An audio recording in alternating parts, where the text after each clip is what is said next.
Tapi begini ya, ini cerita ya. Sebenarnya saya di sini tuh lama sekali sama Profesor Zaini. Saya mau curhat tentang seni ya, seni memaknai Quran. Ada ulama yang cari aman. Jadi kalau nafsir Yasin, Alif Lam Mim ya wallahu a'lam.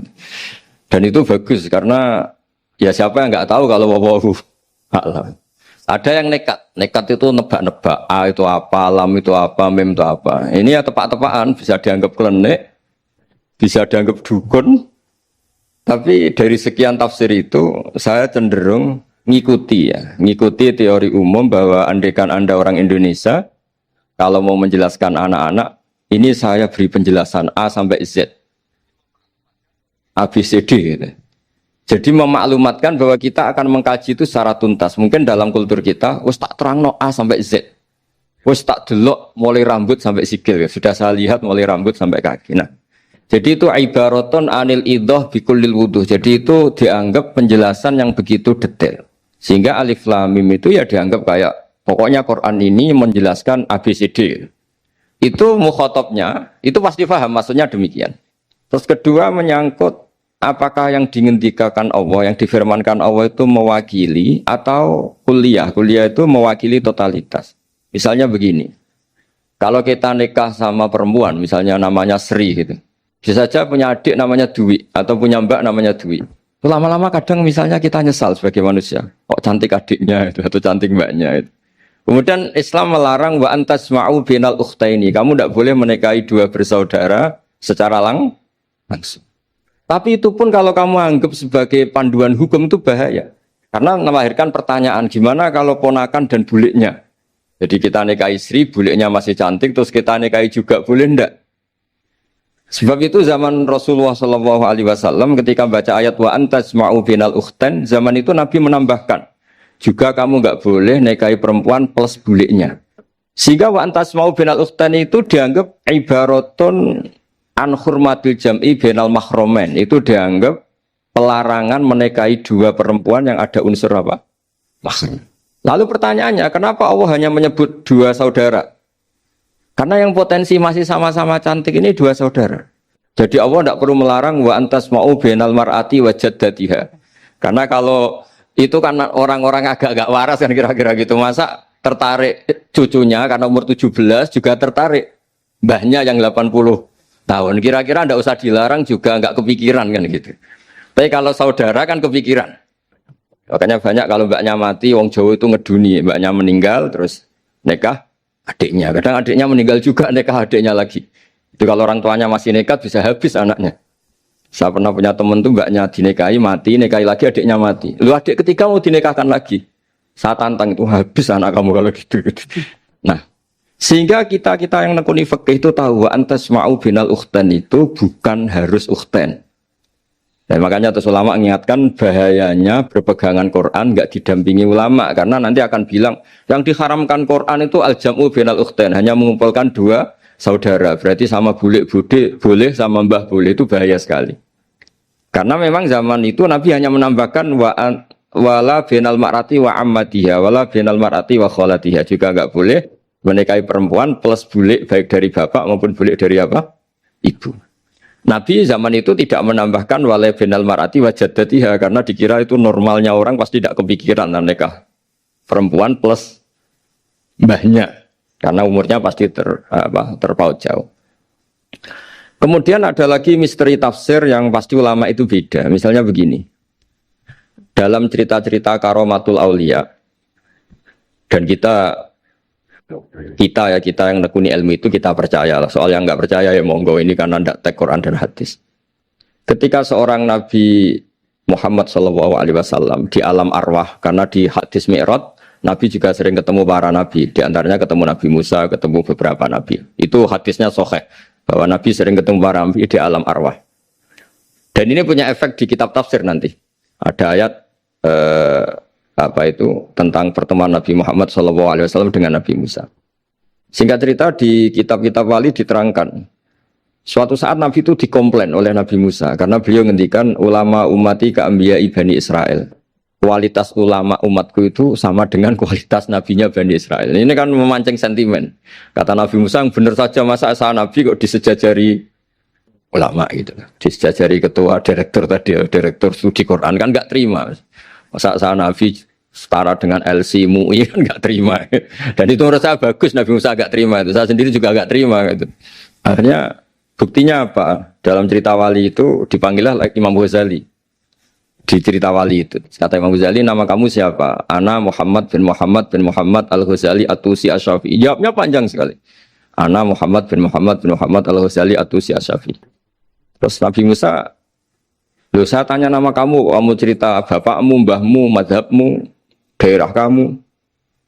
Terus kepanjangan, tanya nama kok ngomongnya panjang. Kata Nabi Musa, kata Imam Ghazali, Anda juga gitu di depan Allah yang hanya tanya wa ma tilka biyaminika ya Musa. Anda jawabnya kepanjangan qala hiya asaya atawakkau 'alaiha wa husyubiya ala ghanami wal yafiha ma'aribu ukhra. Padahal Allah hanya tanya yang dibawa kamu oleh tangan kanan itu apa Musa? Ini tongkat saya Gusti, tak pakai gini, tak pakai gini, tak pakai gini. Masih ada dan lain-lain wal ya ma'aribu ukhra dan masih banyak kepentingannya. Akhirnya Musa itu sadar. Ini di depan Allah yang Maha Tahu. Itu aja engkau beri penjelasan berlebih, apalagi saya depan jenengan. Singkat cerita di cerita itu Nabi Musa, ya betul, umat kamu memang pinter-pinter gitu. Pokoknya dia ngakui, beliau ngakui. Tapi dalam perspektif ilmu Thariqah, tafsiran seperti itu tidak diikuti. Yang diikuti adalah kalau kita ketemu rektor, misalnya nyuwun sewu, satpam dipanggil rektor atau dipanggil ketua badan wakaf atau menteri dipanggil presiden atau murid dipanggil guru, itu kan bawaannya grogi. Dan mulai dulu orang-orang bijak, saya kenangan saya dengan Kiai Haji Maimun Zubair dengan bapak saya sendiri. Orang-orang bijak kalau manggil santri atau bawahan dengan keadaan grogi itu mesti tanya yang nggak penting supaya groginya hilang. Piye mau nang dalan macet, gimana di jalan tadi macet? Gimana di daerah kamu musim apa? Setahu saya ulama-ulama top atau rektor atau siapa saja kalau yang bijak pasti nanya anak buah itu yang nggak penting dulu. Gimana lancar di perjalanan, datang jam berapa, sehat-sehat saja. Karena bawahan itu takut. Nah, ketika Nabi Musa ini takut, Allah itu ngikuti sunnahnya manusia. Kalau takut ya jangan tanya yang penting dulu. Kamu bawa apa? Ya dijawab, saya bawa tongkat Gusti. Jadi itu sebetulnya hanya ilmu psikologi, bahwa kalau orang takut itu ya ditanya yang ringan-ringan. Lagi-lagi ini ilmu. Jadi analisis tafsir itu tidak ada selesainya dan semuanya butuh perangkat. Di antaranya perangkat itu adalah fitrah salimah. Makanya dikatakan Pak Rektor tadi benar bahwa orang bisa memahami Quran, kekuatan angin dengan cerita angin seperti ini. Tadi cerita Pak Suarsono Muhammad juga gitu, Suarsono Muhammad, semuanya sama. Sehingga memaknai Quran itu baik dengan ilmiah maupun dengan fitrah salimah, itu akan sama-sama menelurkan makna yang sahih. Asal berlandas riwayat yang sahih. Saya punya sekian cerita tentang ulama-ulama dulu, kalau ngartikan ayat. Misalnya Imam Syafi'i, beliau nekuni fikih. Beliau menghentikan orang yang tayamum di tengah perjalanan padang Sahara, yang karena tidak menemukan air, itu boleh tayamum kalau sudah tidak menemukan air. Syaratnya dia nyari-nyari dulu. Nyari-nyari dulu. Ditanya, kenapa harus nyari-nyari dulu padahal ini di padang pasir? Jawabnya Imam Syafi'i itu sederhana. La yuqalu liman lam yatlub lam yajid wa innama yuqalu lam ya'rif. Allah itu ngendikan falam tajidumaan. Kemudian Anda tidak menemukan air. Di mana-mana tidak menemukan itu setelah mencari. Kalau tanpa mencari namanya lam ya'rif, tidak tahu. Ketika Allah ngendikan falam tajidumaan, artinya harus ada sabkut tolab, harus mencari-cari dulu baru menyimpulkan tidak menemukan. Jangan langsung tayamum tanpa mencari-cari. Karena Allah ngendikan falam tajidumaan. Kemudian kalian tidak menemukan air. Di mana-mana tidak menemukan itu ada mencari dulu sabkut tolab. Begitu di semua ayat. Lalu saya mulai 2002 atau 2003, saya sering sama Profesor Zaini, beliau bahkan sering di kontrakan saya di Wonokromo di Pleret sana. Kalau nggak tuntas dibahas dulu di bekas kantor rektorat ya, di atas itu. Saya di UI Press, di bawah, Pak Zaini di atas. Dan tiap hari ketemu. Saya intensif sama beliau itu ada 4 tahun. Makanya terjemah ini yang dulu saya ada ikut, yang direkonstruksi hampir 40%. Karena berdebat terus, terutama fikih. Akhirnya kita misalnya, ini curhat ya supaya sekaligus lapor ke Profesor Quraish Shihab, apa yang kita lakukan. Jadi UI sudah lama sekali menerbitkan tafsir Quran, pernah nginduk Kemenak, juga pernah setengah nginduk, setengah ikut, juga benar-benar akhirnya mandiri. Semoga perhitungannya bukan pasar, tapi ingin Semoga, saya tidak tahu kalau hitungannya pasar itu tidak wilayah saya, tapi semoga enggak lah. Itu kita sering berdebat, itu tentang bolehkah memanfaatkan cerita Israiliyat untuk merekonstruksi ayat yang potongan dari cerita para nabi. Misalnya tahu-tahu kita ada cerita wahal ataka naba'ul khosmi istasawwarul mihrab istakhalu ala Dawud fafazi'a minhum. Kata fazi'a itu maknanya kaget. Itu kalau kita misalnya kamu apa tahu orang-orang yang melompat pagar kemudian Nabi Dawud ini kaget. Itu cerita itu bisa terbentuk meskipun orang-orang banyaklah pakar-pakar tafsir yang anti Israiliyat. Tapi kita bisa maknai itu tuh kalau misalnya kata kaget. Kenapa kaget? Nabi Dawud itu seorang raja, bahkan orang barat nyebut King David. Beliau punya 7 lapis pengawalan dan khusus kamar pribadinya itu tidak siapapun, tidak ada yang bisa masuk. Tapi tahu-tahu ada orang di situ. Makanya beliau kaget. Fafazi amin. Qalu la takhaf. Para orang-orang ini bilang atau kamu jangan kaget. Sudah tidak usah mikir kagetnya kata orang ini. Khosmani bakho ba'duna ala ba'din. Kita punya masalah sengketa dan Anda harus memutuskan sekarang. Singkat cerita, si orang ini cerita, orang atau malaikat itu cerita. Ini saudara saya punya kambing 99. Saya punya satu aja kok diminta. Menurut Anda gimana? Tolong putuskan yang benar. Abu Dawud langsung marah. Wah, kamu tuh dolim betul. Sudah punya 99, minta yang satu. Kamu dolim betul. Ngawur betul kamu. Oke, sudah deal gitu, sudah putus. Orang ini senyum-senyum santai terus hilang. Ternyata itu para malaikat. Terus wadonna Dawudu annama fatannahu fastaghfara rabbahu wa kharra raki'a wa anab. Di banyak cerita Israiliyat itu Nabi Dawud itu istrinya 99. Tapi kurang lengkap kayak enggak ada yang seperti itu. Jadi walhasil di cerita itu ada Imra'atu Uria terkenalnya itu yang Nabi Dawud itu kepikiran menikahi itu. Singkat cerita akhirnya Uria ini meninggal, akhirnya dinikahi Nabi Dawud. Akhirnya beliau istighfar karena merasa salah. Saya masih ingat ngendikane Profesor Zaini. Ketika tak tanya, kenapa sudah punya 99 masih ingin yang satu? Gak ada yang seperti itu. Tadi namanya bawaan rakus manusia itu tetap aja gak ada yang seperti itu. Nah pertanyaannya, bolehkah puzzle ini ya kita rangkai dengan cerita Israiliyat? Yang Israil ini bisa iya bisa enggak, kata Nabi zaman Sugeng, la tusaddiquhum wa la tukadzibuhum. Kamu ya jangan bilang iya, jangan bohong karena dari cerita-cerita Israiliyat. Tapi jangan juga bilang takdzib, bilang mendustakan, jangan-jangan benar. Nah, kita yang nekuni tafsir itu bingungnya ya. Makanya saya tadi sebenarnya bilang Pak Fajar bingung itu kalimat madhin itu muji. Memang bagusnya orang ilmuwan itu bingung. Kalau ilmuwan PD itu udah ilmuwan namanya, orang nekat itu. Ilmuwan itu harus satu teori diuji dengan teori yang lain, diperbandingkan terus menyimpulkan saat ini saya memutuskan demikian, tapi entah suatu saat itu khasnya ilmuwan karena dia harus mikir terus itu. Masih banyak yang seperti itu. Akhirnya ya kita nafsiri ya pokoknya kalau orang sudah punya 3 kok minta yang punya 1 ya rakus lah gitu aja sudah. Apa itu peristiwa perempuan, apa peristiwa harta, peristiwa jabatan. Jadi kalau sudah punya jabatan 1 kok ingin jabatan yang lainnya anggap saja rakus gitu aja. Terus lalu itu simbol. Makanya ini terus pertanyaannya. Ini apakah simbol ibaratun anman itoma bahwa Allah enggak suka toma atau memang itu fakta? Nah, hal-hal seperti itu yang kita terus menekun.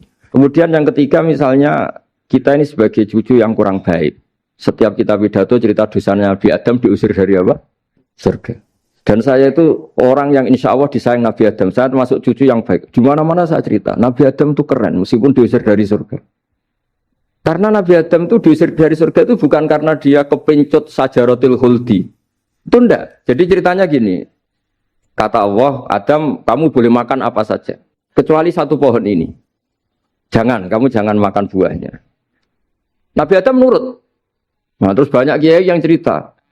Gara-gara dirayu istrinya. Terus akhirnya cerita. Jenenge wong lanang, pekampesane wong wedok. Itu kata istrinya, Tuhan yang bener aja. Masa semuanya boleh kok. Satu aja gak boleh. Cara lomo gak menisan gitu. Cara Jawa itu ya kalau sudah semuanya boleh. Yang lebih mewah pun boleh. Kok ini satu gak boleh ini. Paling itu iseng maksudnya. Sudahlah dicoba aja. Nah karena Nabi Adam itu merasa gak nyaman. Ada yang diredaksikan fa'akala itu makan. Tapi kalau makan tidak juga karena nggak nekat, karena beliau merasa tidak nyaman. Makanya sebagian diredaksikan zaqo itu ngicipi saja karena nggak nyaman. Sehingga lafat akala dimaknani dzaka juga dimaknani akala dalam konteks ini. Tapi di tafsir Ibnu Katsir diterangkan, kata kuncinya itu bukan di akala atau dzaka, tapi waqa sama huma inni lakuma laminan nasihin. Jadi Nabi Adam itu ketemu iblis, setan. Terus iblis ini bilang, wallahi demi Allah, larangan itu sudah dicabut dan sekarang Anda boleh makan itu.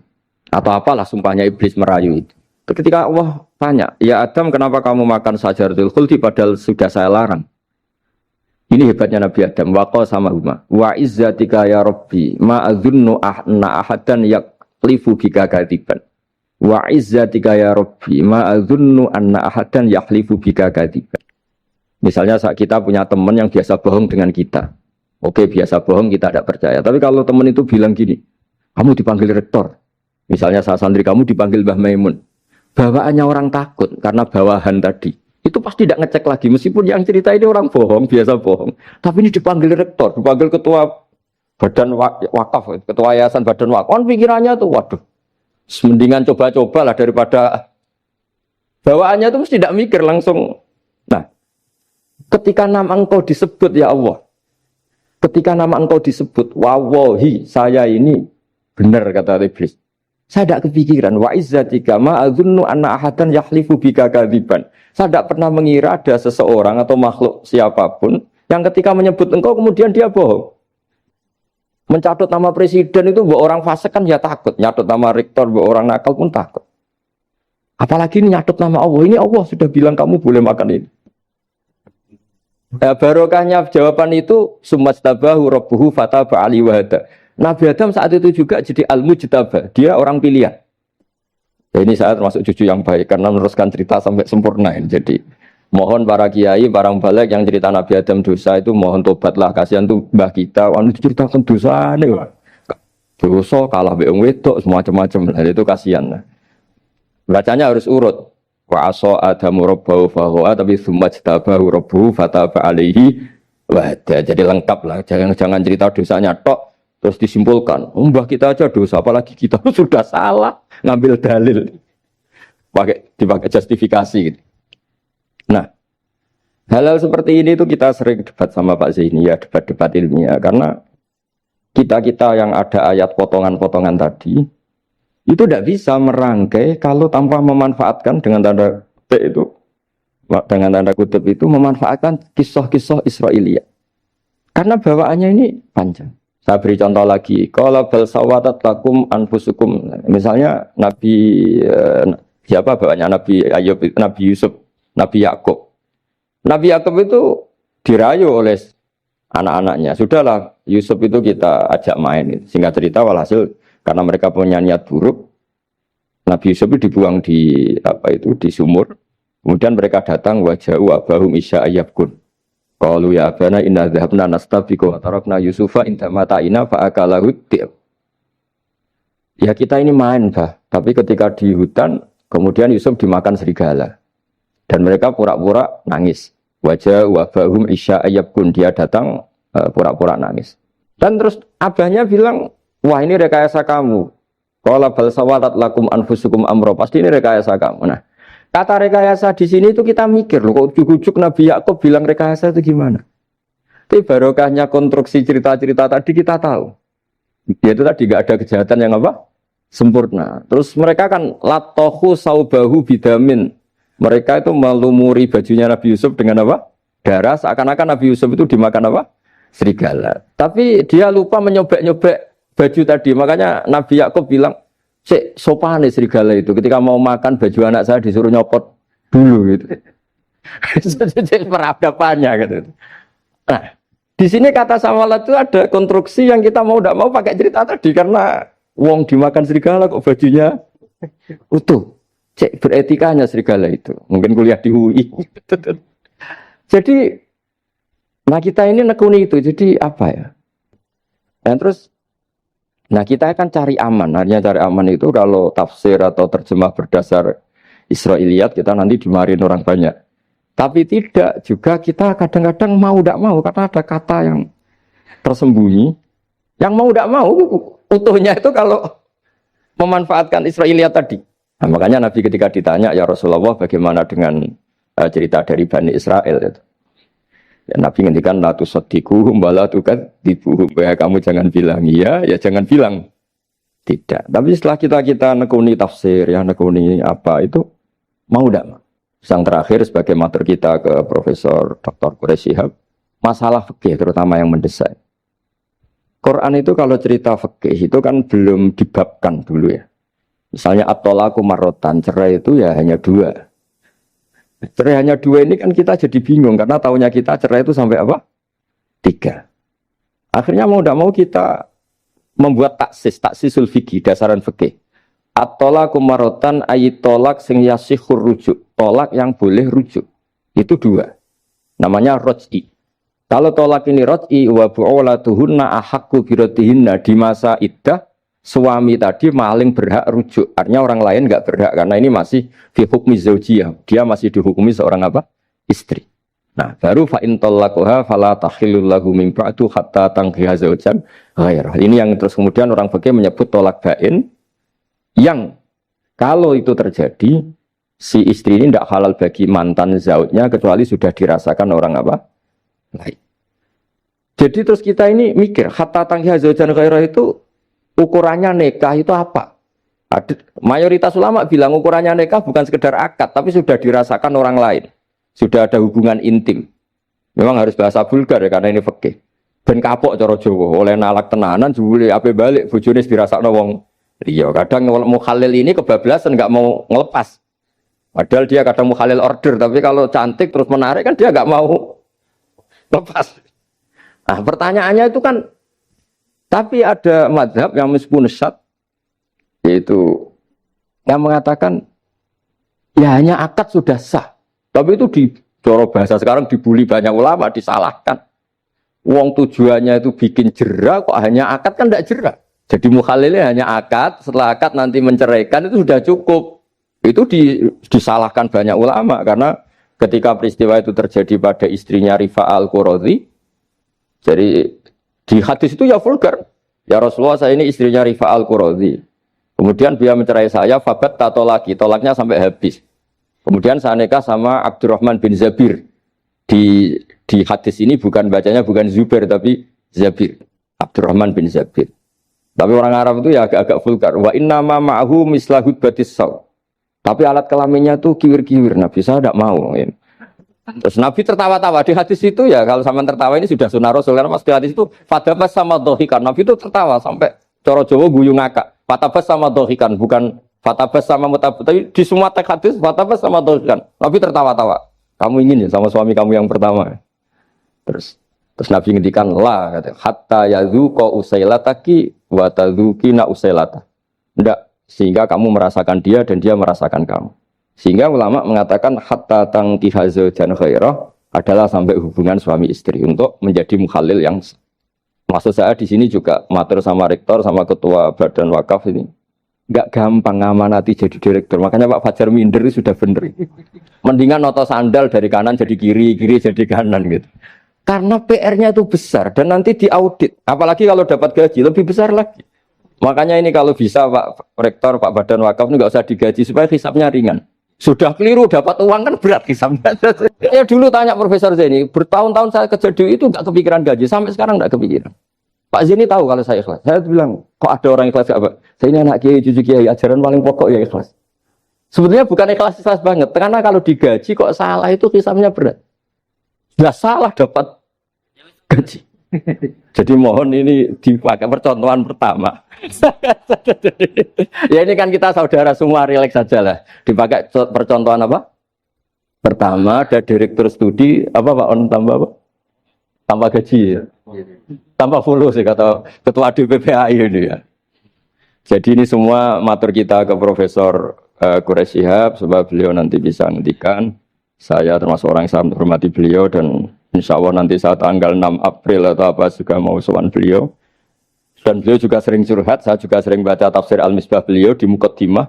Dan rata-rata ya curhat. Mau tahlili efeknya gini, mau du'i. Tapi karena memang kita ngadepin teks yang umurnya sudah hampir berapa? 1000, berapa Pak Tamjiz? 1400 berapa? Ya sekitar 1400 berapa.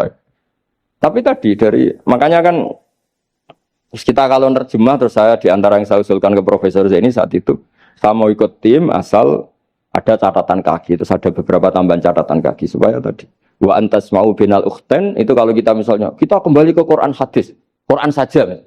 Nah kalau ke Quran saja yang diharamkan wa antas mau binal ukhten, padahal di sini juga wala binal mar'ati wa ammatiha wala binal mar'ati wa kho.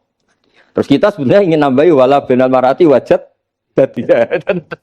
Tapi kan kayaknya enggak kepikiran. Nah, ada orang kok. Tapi kalau mbak atau adik itu kepikiran kan?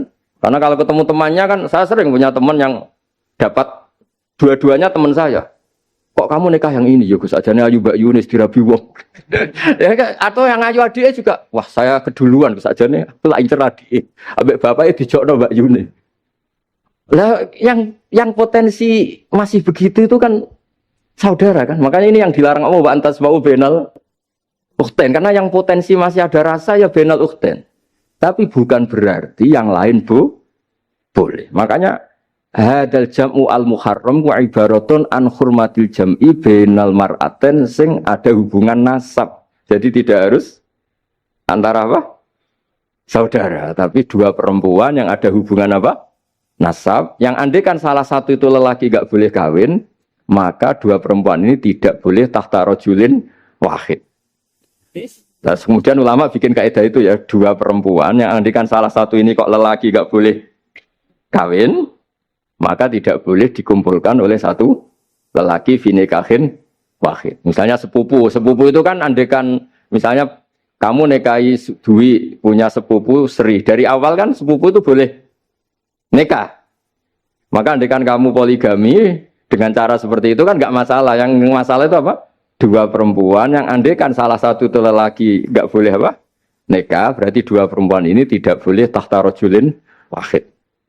Artinya benal ukhten ini dianggap ibaratun angkada. Kalau dalam bahasa Balawi disebut itlaqul ba'di wa iradatil kul. Yang disebut sebagian tapi maknanya utuh. Nah hal-hal seperti itu memang berat. Makanya ini direkturnya sudah nyerah itu. Tapi lebih gampang nyerah lagi kalau nggak dapat gaji. Karena kalau nyerah tok gajinya diterima itu kayaknya gimana gitu. Nah ini tidak gojlok tapi etika. Ini urusan etika. Tapi kalau UI memberi tidak atas nama gaji, atas nama kasihan, nggih monggo. Nggih ngoten mawon. Assalamualaikum warahmatullahi wabarakatuh.